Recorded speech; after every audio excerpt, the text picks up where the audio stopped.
हम बात करें पाकिस्तानी स्क्वाड के वाले से चैंपियन ट्रॉफी के लिए जो सेलेक्ट किया गया है, एक और बड़ी सिलेक्शन। मैं वैसे एक चीज़ कहता चलो, मैं हमेशा बात करता हूँ कि जो सिलेक्शन का काम है ना, ये बड़ी थैंकलेस जॉब है। शायद आप पाकिस्तान में किसी को भी खुश नहीं कर सकते, कोई ना कोई किसी का फेवरेट होता है कि नहीं होता, बट अगेन हमारा मकसद जो है वो कंस्ट्रक्टिव बात करना है और परफॉर्मेंस के ऊपर बात करते हैं। तो मेरा ख्याल है आई एम श्योर कि लोग भी इसको समझते हैं, जो सुनना चाहते हैं वो वही हम बात करें। अच्छा, एक साउथ कील की इंडक्शन। अब मैं एक चीज़ जो कल आपने असद शफीक का जब उन्होंने थोड़ा ब्रीफिंग दी प्लेयर्स के वाले से, उन्होंने कहा कि असद हम साउथ शकील डोमेस्टिक में रन करते आए हैं और ये इंटरनेशनल में भी बड़ा कंसिस्टेंट परफॉर्मेंस है, इनको रखा गया। तो उस टाइम मेरे माइंड में दो चीज़ें आ रही थी, तो भाईजान जो 2023 के वर्ल्ड कप के बाद 1.5 साल आपने इनको नहीं खिलाया, तो उस टाइम सारे के सारे वो ब्रेन कहाँ थे जब आप उन्हें सेलेक्ट नहीं किया। फिर उन्होंने एक और बात बड़ी स्ट्रेंज की, वो तो मैंने पहले ही कल भी कहा आज भी कहा कि बाबर ही ओपन करेगा, लेकिन उन्होंने एक स्टेटमेंट ऐड की कि ये मिडल में भी खेल सकते हैं, हाँ। ओपनर भी खेल सकते हैं। यानी कि आपको भी अभी क्लैरिटी नहीं है कि करना क्या उनका। नहीं, और अभी तीसरा भी कोई ओपनर आ सकता है, ये भी आप अपने जहन में रखिए और आज की ये बात याद रखिएगा कि हो सकता है कि तीसरा ओपनर जो है ना वो भी मंजरे आम पर आए और वो ओपन करे और वो रिजवान हो सकता है। रिजवान की भी बात अब हम इस पे करनी थी, अभी वही कह रहा हूँ ना, और इसको तीसरे नंबर पर ही भेजें। शुएब अख्तर ने भी ये बात कही है बिल्कुल कि वो ओपनर करें, वो दायरे का यूज करते हैं। इस पे हम बात करते हैं बिल्कुल, जब रिजवान पे अभी आना था तो उस पर भी करनी थी हमने। तो ये अब जब प्लेइंग 11 का मुझे स्ट्रेट अवे पार्ट नजर नहीं आ रहे साउथ स्केल, क्योंकि आपने तैयब ताहिर को भी कैरी किया है और कामरान गुलाम भी आपके डगआउट में जो आपकी परमानेंट फीचर रहे हैं टीम का। तो ये इंडक्शन कैसी है, आप बता दें फिर। बात ये कि उनको लिया है ना, उन्होंने बताया कि जी इसकी परफॉर्मेंस जो है ना वो मुसलसल एक तसलसल के साथ है और दोनों अपना उसमें है कि T20 में भी, टेस्ट मैच में भी, वनडे के अंदर भी इन्होंने स्कोर किया है। और इसका कुछ मिजाज भी है कि थोड़ा सा ये टाइम लेकर अपने आप को सेट करके, और T20 के अंदर तो कोई और क्रिकेट होती है ना, वो क्रिकेट तो नहीं, हो तो एक मेला है और वो लगा हुआ होता है। लेकिन ये जो अपना वनडे है इसके अंदर थोड़ा सा मिजाज जो है ना प्लेयर का, वो टेस्ट मैच की तरफ भी चला जाता है, क्योंकि 50 ओवर की इनिंग होती है, ठीक है ना। और इसमें कुछ खिलाड़ी ऐसे होते हैं कि अगर वो थोड़ा सा टाइम लेकर एडजस्ट कर जाए ना अपने आप को, तो स्कोर भी कर जाते हैं। इनसे ये भी उम्मीद की जा रही है कि शायद ये ऐसा भी हो जाए और हमारी सिलेक्शन जो है वो ठीक हो जाए। तो ये कोई मतलब ऐसी बुरी चीज नहीं है। और दूसरी बात ये कि आपने कहा कि हो सकता है वो उनसे ओपन भी करवा लें, ठीक है ना। तो फिर हमारा जो टीम की जो कंपोजिशन होगी वो क्या होगी, वो कैसे हम टीम को बनाएंगे, सिलेक्ट करेंगे कि किसको भी निकालना है। अगर वो ओपन कर रहा है तो फिर बात कहीं और चली जाएगी।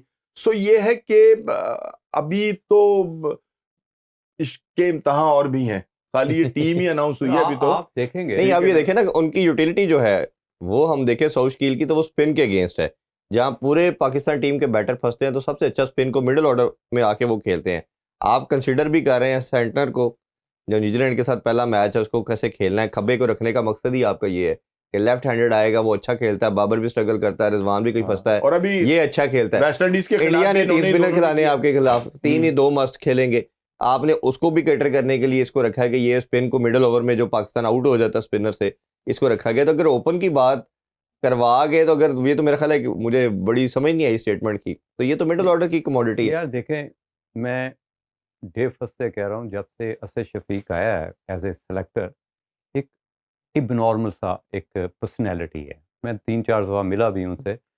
जब आप किसी को कोई डिस्कशन में लेके आते हैं ना, तो जो आपके जवाब मिल रहे होते हैं किसी भी एंगल से, तो उससे यही लगता है कि यार इसको सिर्फ अपनी क्रिकेट के अलावा कुछ सूझबूझ ही नहीं। क्योंकि ये ऐसे फोकस प्लेयर्स होते हैं जो सिर्फ अपनी क्रिकेट को एंजॉय कर रहे होते हैं, अपनी क्रिकेट को ही लेके चल रहे होते हैं। लेफ्ट राइट क्या हो रहा होता है उनको कोई आइडिया नहीं होता।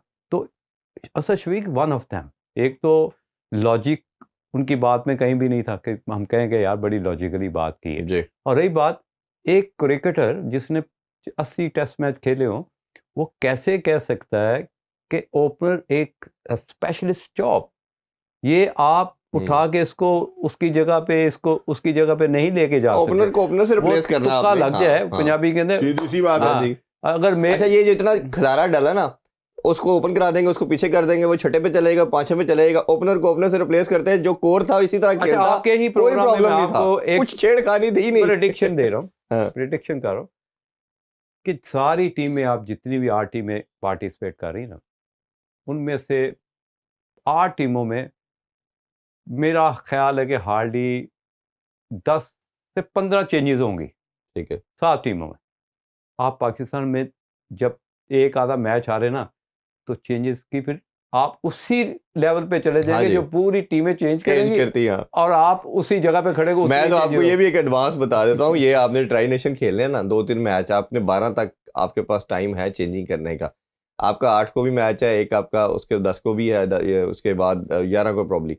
जब उसमें भी कोई खुदा न खास्ता किसी की बुरी परफॉर्मेंस हुई ना, तब भी इन्होंने बात करना शुरू कर देनी, कोई चेंज हो सकता है, एक आधा प्लेयर तो कर दे। तो हमारे सिस्टम में तो है। अच्छा, एक और चीज़, आप तो बड़े अरसे से कवर कर रहे हैं क्रिकेट को, हमेशा हम देखते आए हैं 30-40 साल की जो हिस्ट्री रही है, और अभी दुनिया सारी ने जो स्क्वाड अनाउंस की है, खासतौर पे हम अपने नेबर से ही बात डिस्कशन करते हैं, चीफ सेलेक्टर बैठा है, कैप्टन बैठा है, और उन्होंने टीम अनाउंस की है। उसके बाद आधे पौने घंटे का क्वेश्चन आंसर का सेशन हुआ है, किस प्लेयर को क्यों रखा गया, क्या लॉजिक थी, क्या रीज़न थी, किन को सेलेक्ट नहीं किया गया, उन पर डिबेट हुई और आंसर मिले। ये एक पीसीबी की तरफ से इस नए रिजीम का एक नया एक डायरेक्शन देखी है। प्रेस रिलीज आ जाती है, अपनी स्टेटमेंट दे के ख़त्म, कोई जवाब सवाल नहीं। और टीम, पहले तो पिछली जो टीम आती रही है वो तो सिंपली हमें रिलीज के थ्रू मिलती रही है कि ये प्लेयर है जी, आप खुद ही सोचते रहे, अंदाजे लगाते रहे क्यों रखा गया क्यों नहीं रखा। ये क्या माइंडसेट है कि मीडिया से इतना अवॉइड? इसलिए कि जब आपके पास किसी को जवाब देने के लिए कुछ नहीं ना होता, तो फिर आप उसका सामना नहीं ना करते, फिर आप कहते हैं कि बस ये प्रेस रिलीज हुई, गल खत्म हो गई, हमसे कोई क्यों पूछे, जब आप दे ही नहीं सकते। जैसा कि अभी मुझी ने तो बड़े मजे से कह दिया ना कि वो नॉर्मल सा है, जिसे हम असलीज उर्दू में कह सकते हैं बावला, ठीक है ना। तो ये अब जब हमारे जो क्रिकेटर हैं उनके सोचने का मयार अपने चीफ सिलेक्टर के लिए ये होगा कि यार ये तो ऐसा है, ठीक है ना, तो वो क्या जवाब देगा मीडिया का? मीडिया भी तो आखिरकार बाल की खाल निकालता है ना, और नीचे से खबर निकालने की कोशिश करता है, उनके पास जवाब कोई नहीं होता। और दूसरी बात ये है ना कि ये मेरा जाती ख्याल है, मैं मतलब उस पर वो नहीं कर रहा, आपका या कोई कदगर नहीं लगा रहा, लेकिन इतना जरूर है कि हमारा चीफ सिलेक्टर जो है ना वो खुद मुख्तार भी मुझे नजर नहीं आता। वैसे तो चीफ सिलेक्टर बताता, चलो कोई है ही नहीं है, तो है चीफ सिलेक्टर तो कोई है नहीं है वैसे, है तो कोई नहीं, वही मैं कह रहा हूं ना। लेकिन हमें कुछ जो मुख्तलिफ जो वो है ना सोर्सेज और मुख्तलिफ वो आपके दे दिए, वो सारी जो है ना वो भी उनका भी सामना करना पड़ता है। या तो ये हो ना कि जनाब चौधरी साहब ने ही सारी टीम बनानी है, फिर चौधरी साहब धड़ल्ले से बनाएंगे, फिर अपनी मर्जी से अच्छी करके। लेकिन जहाँ पता होगा कि मुझी का भी 2 रखने, मैंने भी इनका रखने। इन्होंने बात की राणा, मैं कहता हूं कि हमें 2 नाम देके थोड़ा सा 3 नाम देके, फ़हीम अशरफ जी, खुशदिल शाह और उस्मान, यही ना 3 प्लेयर जो, या सौद शकील कह लें आपके थोड़ा सा। लेकिन इनमें 2 नाम ऐसे हैं, खुशदिल और Usman, where they belong to Multan Sultan, and where Rizwan sahab belongs to Multan सुल्तान। क्योंकि उसने इस सिचुएशन में, क्योंकि मेगा इवेंट है, उसने उन प्लेयर्स पे ज़्यादा फोकस किया। डेफिनेटली ओनर का प्रेशर तो होगा कि यार ये प्लेयर है, तुम्हें जितवा सकते हैं।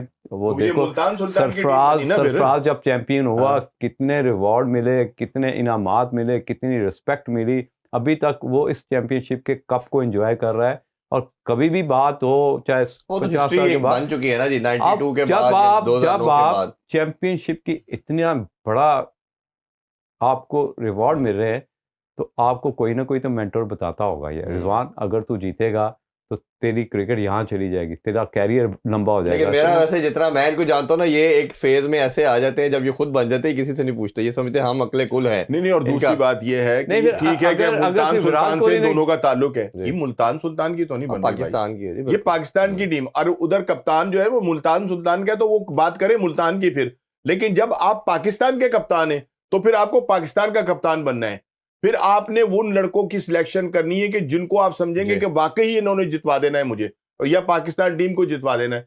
लेकिन अगर ये कि आप ये करेंगे जी, फिर इस तरह से तो ये है कि जी हमारे राणा साहब भी जोर लगा देते, और वो भी अपनी 4 खिलाड़ी जो थे इंटरेक्ट करवा देते, कराची वाले जो है वो भी जोर लगा देते। हालांकि कराची का एक हसनैन जो है वो भी जोर दबट्टी आया है, ऐसे नहीं आया, उसको भी आराम से नहीं रखा।